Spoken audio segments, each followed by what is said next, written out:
Designers and Builders, where design meets construction. We explore groundbreaking trends and talk to the pros reshaping our spaces. For your dream home, workspace, or just great design inspiration, subscribe to Designers and Builders.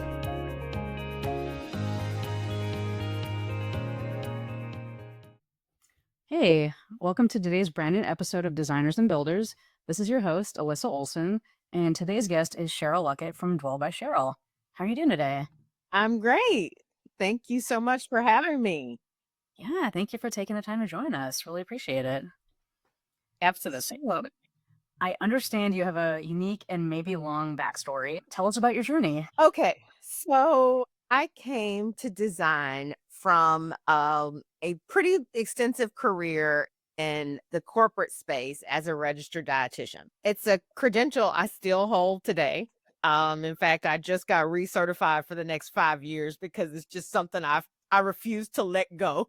But I loved my job. I worked in the corporate space in food service management for a Fortune 500 company. It was a kind of a dream job for a young dietitian coming straight out of school.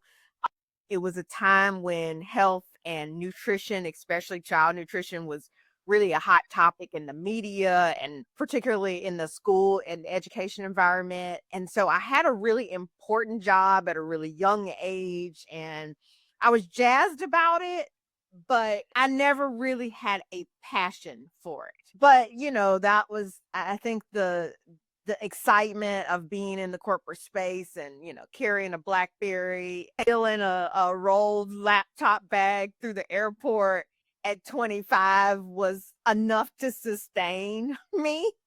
I had a, great career with a great company with benefits and perks, and that was good for a while until it wasn't anymore. And so I found myself about a decade in at a bit of a crossroads, being tapped for opportunities in the company to move up and grow, and just really not at my core feeling it. And so I took some time to look inward and reached out to some mentors, and I ended up taking another job in the company that kind of took me off the road and gave me a little bit more personal bandwidth. And that's kind of where my design journey began. I had a little bit extra time in the evenings after work. I wasn't, traveling every week, and I was kind of bored. And so I ended up taking a class at the junior college in design. I had recently purchased my first single family home, was starting to nest and entertain and, inviting people over, and everybody was raving about my house and, how I should be doing this for a living. And I just kept hearing that over and over. So I, took it upon myself to just take a little class at the junior college in design. I mean, what could it hurt? I had some free time, and I took that class, and it was basic drafting, and I fell in love. I met a girl who was fresh out of high school at the time. At this point, I'm in my mid 30s, and we became fast friends. And she told me I should start a blog. And I had no idea what a blog was in 2010. She showed me a few design blogs, and I was like, oh, this is kind of cool. I'm doing things at home. I could start one of these. I'm a little extra, a little bit of an overachiever. So of course I started doing my due diligence and, looking at names and domains and blog designers and logos. And so before I knew it, I was launching this blog about my home. And that's where it began. It was shortly thereafter that friends and, family members and my circle of influence started to reach out for me to come to their homes to do projects. Again, I've been working now a decade at this Fortune 500, so I know about business. I had no idea about design really, but I knew, I needed a consultation and I needed processes. I'm just carrying over knowledge from my day job. And so I started doing more and more projects. I would have them photographed by a friend who is kind of an amateur photographer.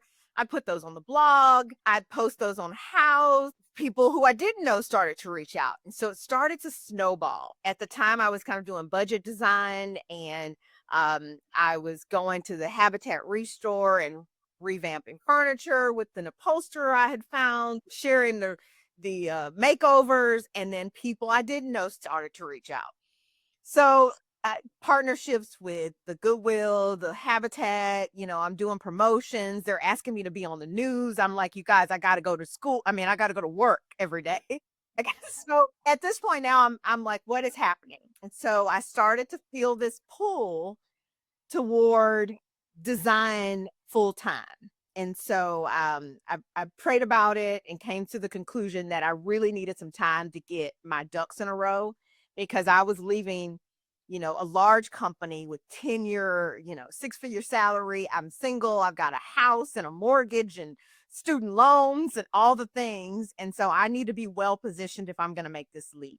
So I decided that 3 years was enough time for me to finish my classes in this program at the community college, build, some sustainable practices and processes that would be helpful in starting a full-time business, getting some more education and networking under my belt. So that's what I did. That's 3 years, 36 months. I called it Project 36.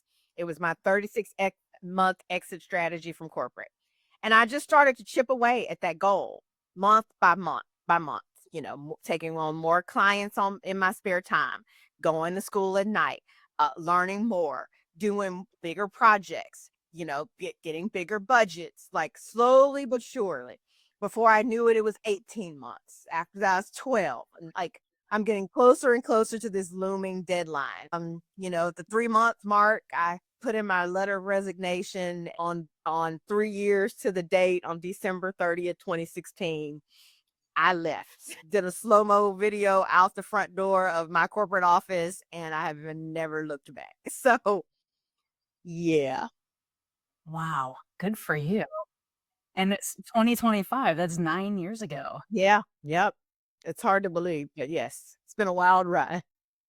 Yeah. But I absolutely love that it seems like you just fell into your purpose, or rather you listened to that within yourself and took that pull passion and just let it launch you, but in a very thoughtful, strategic way, right? Like you went through every step with diligence and Yep. Yep. gave yourself a process. Yep. Wow, that's incredible. It's really inspiring. I'm also, as someone in a similar position currently that has 4 months left ticking on my clock. Okay. Okay. You can do it. Inspiration on every level. Yeah. And it's really funny, when you look back, I think it was Steve Jobs in his famous commencement speech that said you can only connect the dots looking back. I see all of the signs that were there from the very beginning. I was always the creative kid in my family. My room, even as a second, third grader, was always impeccable. It was my safe haven. I loved it. If I had friends over, I wanted their shoes lined up, so that they weren't a visual distraction. Like, I was that girl. In college, my room was the room they toured prospective students through. The dorm director would call and say, "Hey, Cheryl, we've got somebody coming at 10." And I'd be like, "Oh, no, sure, absolutely. I'll have the room ready." And so, Probably already ready. yeah, I was that person. And so that passion was always there. I just, took a more conventional route for various reasons and eventually landed exactly where I was supposed to be. Wow, I feel like we're the same person. So I guess it seems like, and something I also noticed a lot on your website is just the word home. Like it feels like your home, your sanctuary isn't important to you. How do you also evoke that feeling for clients? Yeah, I think that is kind of what we lead with. I often remind myself, because we work in an industry where there's so many distractions, like, and it's really easy to get pulled off course. I always go back to why I did all of those things that I just outlined for, that 5-year period of side hustling and planning and, making moves behind the scenes, work burning the candle at both ends. I go back to what was the purpose of that. And it was always because I had this love for home and I wanted other people to have that. Like, I knew how I felt after a long trip, being gone all week, and, how it felt to turn the key in a place that you love and, open up the back door and feel that sigh of relief. And I saw so many people in my circle that just didn't have that. So they lived in white boxes, barely unpacked and just not real thought of in terms of where they were. It was just kind of a place to put their head down at night. And I just felt like they were all missing this secret sauce. And I felt like it was my mission, but to help people achieve that. And so to this day, 13 years later, I am still on that mission. And it's kind of what we lead with. Like, we're going to make it pretty. It's going to be, it's going to be lovely, but I want it to feel like home for you, whatever that means. And I think because I lead with that and I talk about that a lot, that ends up being who I attract. So I don't get a lot of clients who, are looking for the glitz and glam and to impress the Joneses. Like, I get those people who love home, who are the hosts and the hostesses, whose kids have the classmates that are always over, who are hosting 4th of July celebrations and Christmas dinners. Like, those are usually my clients, and those are people who have an appreciation for a home that's not only beautiful, but that has a feeling of home. Yeah, that's so great. And just really reflecting their personal lifestyles and needs. Yeah, like in there for them. Yep. So I guess so it seems like listening to the clients is a big part and engaging and getting to know them. What externally brings you design inspiration that you incorporate into these homes? Yeah. Most times ideally, we try and draw from the client. So we had a consultation this week, which was a really good example. She had all this art just literally laying around the house, leaned up against walls, waiting to be hung. There were things that she had collected over the years, and they were meaningful to her. She wasn't really confident, though, in how to use them, because I think she was getting blocked with how it should be, Mm. what's the right answer, instead of just going with what feels good. Like, I love this piece. We can always design a space around it or make it feel intentional.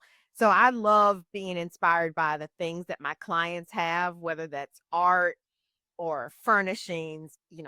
I really feel like your home should tell your story in whatever way that reveals itself. It could be, I've got grandma's furniture, or I've got this art from artist friends, or I love to travel and I pick up things when I like whatever your journey is. I feel like your home should speak to that. And so many of our clients, we find when we meet them, they're really concerned about getting it right instead of making it their own. And so I feel like that's my job, and that is typically where we draw inspiration from. Now, in some cases, they don't have anything. Like, sometimes it's like they're like, I don't know, just I have nothing to give. Like, we don't have any old things, and I'm not an art collector, but I do want my house to function well for us, and I want it to look nice, and these are the things that I like. When we have to kind of manufacture a story with tangible things that aligns with our clients, we're able to do that as well. And oftentimes the starting point for me is textiles. I'm a textile girl. I love the softscaping. It is probably the piece that lights me up the most. And again, looking back, I can connect the dots for that. I grew up in a family where all the women were professional, but home economists at heart. And so they sewed, and I spent countless weekends in the fabric store designing my dresses for Easter and Christmas, and picking out notions and deciding whether I wanted the green velvet or the red velvet. Like, so it makes sense that's the part that I lean into. And so you kind of see that come through in a lot of our designs with pattern mixing, and that softness and that feeling of home is often created through textiles. Wow. It's so cool that it goes all the way back to childhood for you and that you're choosing that. Personally, my mom would just dress me up. So I didn't get to choose and make my own outfits, but I did notice on, I was peeking through your website and I noticed you also design textiles and lighting. Is that right? That is correct. And how it's so cool that now you're doing that too. Yeah. So, kind of skipped this part, but along my journey when I was side hustling, social media played a big part in how I was able to build that business as I was working in another career full time. And so I leveraged it from the very beginning in a time where it was just starting to gain traction for businesses, small businesses in particular. And so in doing that, I was not only able to attract clientele, but also partnerships with brands, small at first, good local goodwill, local habitat. Then it started to become vendors that I was using. And one of those was a textile brand that I connected with very early on that happened to be based in North Carolina, not far from me. They invited me to the mill just to do a tour. They were doing some outreach to designers. I was local. And so I took them up on it, and I went and kind of saw how they manufacture their performance fabric, and really just became a partner of theirs very early on, became a brand ambassador when neither of us knew what that was really. We kind of made it up and grew together, and I developed a really strong relationship with this local family owned but national fabric textile brand. And so years later, they were beginning to, yeah, gain exposure as was I, and they were being tapped by designers to do licensed collections. And they made the decision that if they were going to do a licensed collection, they wanted to do it with me because I had been there, since the beginning, since their launch. Like, we had kind of been partners. Like, I would advise them on colors and patterns. And I was there, a brand ambassador. I used them regularly. I tagged them in projects. We partnered on show houses. So it just made sense. But it was a really organic relationship. And when it was time to do a collection with a designer, I'm grateful they picked me. Yeah. I mean, I can see why. It's another passion of yours. Yeah. And you really seem like you're a go-getter in terms of not being shy about going after the things you want, connecting with the people that you're interested in working with. Yeah. And the lighting collection came about in much the same way. They too were doing capsule collections with designers. I talk a lot about the feeling of the projects when they're completed, and I'm sharing on social. I'm very vocal about some of my favorite brands. They were one of them. And also, I think one of the things that resonated with them is I talked on a singular post. This is why you never know who's watching. Their marketing person saw a post where I was talking about lighting and the feeling that lighting, the power that lighting has to shift the feeling in a space, and how I recognized that as a child. I would clean our house when my parents would go out for the evening, and they would come home, and my dad would ask, "Why you have it so romantic in here?" Because I would have all the overhead lights on, and I'd have all the lamps turned on. And even as a young person, a preteen, I knew that that low lighting felt cozy to me. It felt homey and good. And so I shared that story on social, and they loved it. Yeah. Again, I was a customer of theirs. They reached out. They're like, "You get it. We like that you get it, and we'd love to partner with you." So, I think that just speaks to being open, putting yourself out there, because it resonates not only with clients, but also brands. And so I've been able to partner with multiple family-owned businesses by sharing my values, whether that's my love for textiles or my appreciation for the power lighting has, my faith in some cases. All of those things have been valuable in sharing on publicly, on social media, in gaining me opportunities. That's so inspiring because I feel like it's the much easier path is just to be shy and keep to yourself, and people don't really know. And so, how do you make those connections if you're not expressing your values and Yep. saying what you want? Do you have the opportunity to incorporate your textiles and your lighting into some of your projects? Oh, 100%. 100%. And very intentionally. Have you yet placed like a lamp in a room and turned it on and said it's lit and then walk away? Asked her. Done that, but I have certainly done a few reels with strategic audio clips. Like there was a lighting install where Light It Up, the song Light It Up. I came yeah, yeah, of course. We don't miss those opportunities. Okay. My like mantra for this month is "You light it up." Model up. I love that. Especially since I'm a July baby. So I might have to borrow that. All right, that's good now. So I'm also curious, kind of like a rose and a thorn, and maybe we start with a thorn and with the rose, but um transformational projects or experiences that you've had in your career. What was a tough one? What was a good one? And what lessons did you learn? Yeah, so we've had several clients who have extended grace, as we were learning as we go.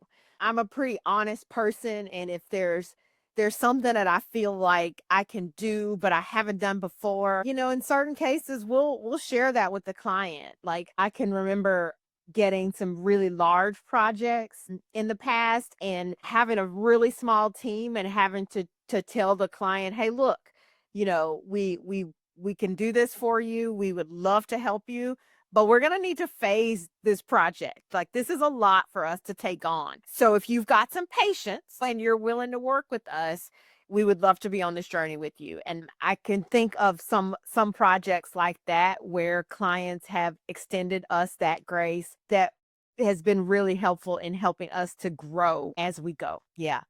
And those clients are the ones that come back that we've done now multiple homes for. But I am so appreciative of the trust that they had of us in those beginning stages. Yeah, it's just priceless. It is, and you're building those relationships over time. I'm sure that leads to more and more word of mouth. Yep. Yeah. And I think being honest up front, I think more often than not, people appreciate that. And they're willing to take a chance when you disclose that kind of vulnerability, to say that I can do like we can do this for you, Mhm. but we're gonna need some time. It's gonna take us maybe a little longer than someone who had a larger firm and more bandwidth. But yeah, they've never been disappointed. I think honestly, we probably work all the more to make sure that they get what they want and need. Yeah, absolutely. And it's almost like you're building their space with them and they're building your portfolio with you. But that's a really cool client collaboration aspect. Yeah. Yeah. So I'm very at this point I'm very appreciative of those people along the way who have done that for us. Yeah, that's so cool. But I also really appreciate clients like that. Like just trusting you as like the designer that'll job done, make it what they want. That's Yeah. awesome. So I guess in your workflow, is there something in particular that you find lacking or struggles or things that might help you expand your own project or design capacity? I think I actually shared this on social media recently that I like the spotlight. We get a lot of opportunities to do a lot of cool things. I in the past haven't said no a lot. And those things are great, like the shine opportunities, we'll call them. The license collections and the show houses and showrooms and the show houses themselves. And, those opportunities are great, but those, those opportunities don't build the business. Expand, yes. Elevate, yes. Strengthen, maybe. but they don't build the business. The things that build the business happen when no one's watching. They are the time and the effort and the investment that you put in behind the scenes to learn the new things, to elevate the processes.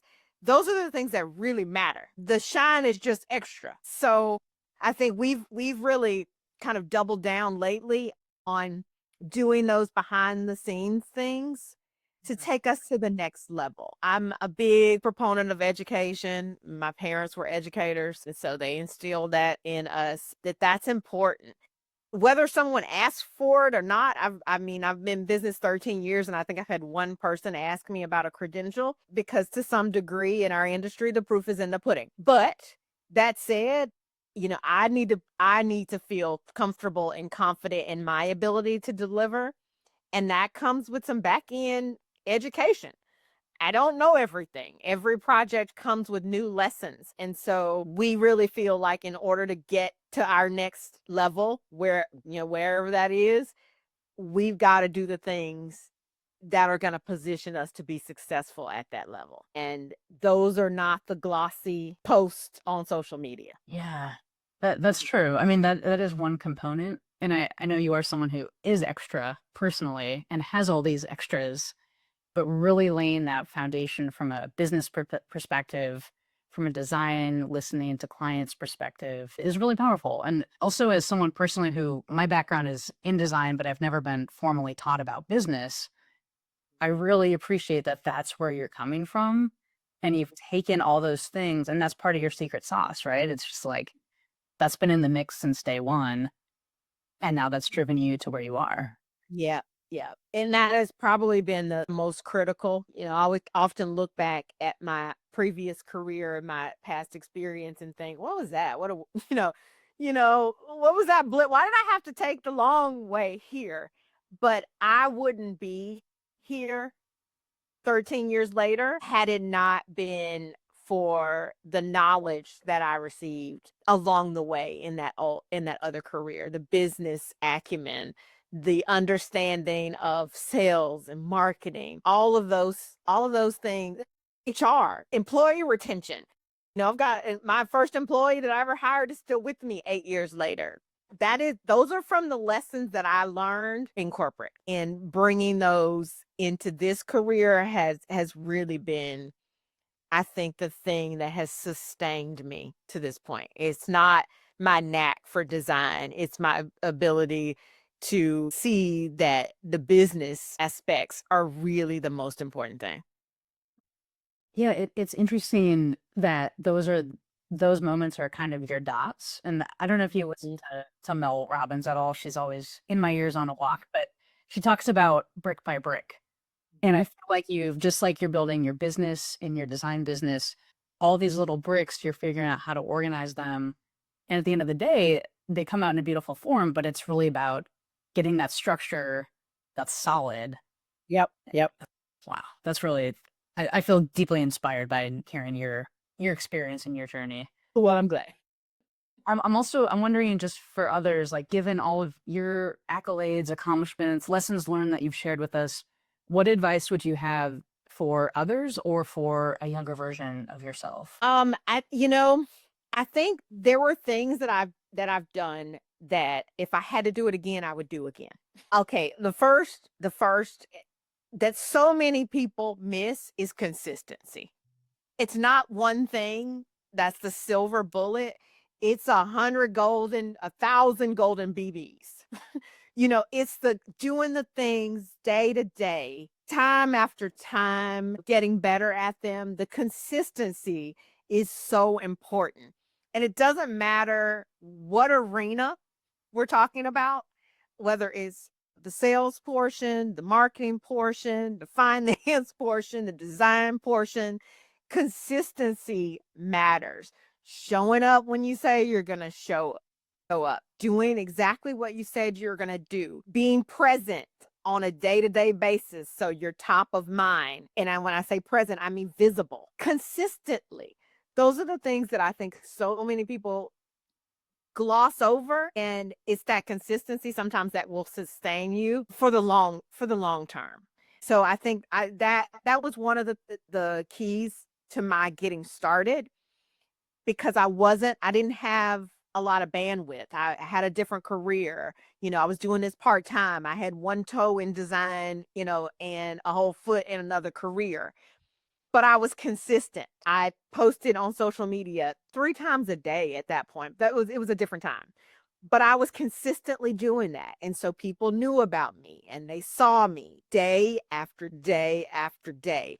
I continued with design school, going every night, multiple times after work, getting off airplanes, going to school. That consistency, I think, is what really set me apart in the beginning, and it is those are the things that have sustained me to this point. I don't like the term fake it till you make it, but I do think there is some validity in showing up with what you have and standing in that. Even when I didn't know what I was doing, I acted as if, until I didn't know exactly how a design project was supposed to go, but I built something in the meantime. And as I did that, I've done that iteration after iteration. As I've done that, I figured things out, right? It's like, okay, I don't know what we're supposed to be doing here, but I'm going to present myself like I do, and I'm going to make something up for right now, right? And it may work, it may not. It may halfway work, and it may halfway not. So I have done that over and over and over again, and it's worked. And so I act as if, until, and that's so much better than saying I don't know how to do that. I've never done that, so I guess I can't do that. Right? That, to me, that's not an option. So it's figure it out, and it's present yourself in the most professional way, and develop a process. And if you gotta blow it up and start over later, that's fine. But you got to start with what you've got, where you are. Wow, you are a wealth of lessons and experiences, and your, progress, not perfection. Go Mhm. for it, do the things, keep building, keep ascending. I don't know about anyone else, but I'm incredibly inspired by you. So thank you so much for all of your insights. And Absolutely. yeah, yeah, thank you so much. It's been so lovely to have you here. And I hope everyone checks out your socials, your website, your Dwell by Cheryl, your IG, all of the above. So thank Thank you so much you. for your time, Cheryl. Thank you so much for having me.